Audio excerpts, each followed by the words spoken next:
আমার বাবা আজীবন সহজ সরল জীবনযাপন করতে চেয়েছেন।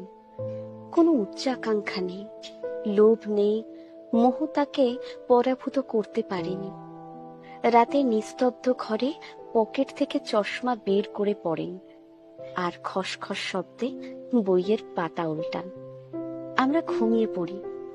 ভোর হয়, লম্বা বারান্দার এক কোণে টুল পেতে বাবা বসেন। নেশা আছে বন ঔষধির, টুকটাক ওষুধ বানিয়ে পাড়াপড়শির ছোটখাটো অসুখ সারান। আমার বাবা গাছের মতোই সহনশীল।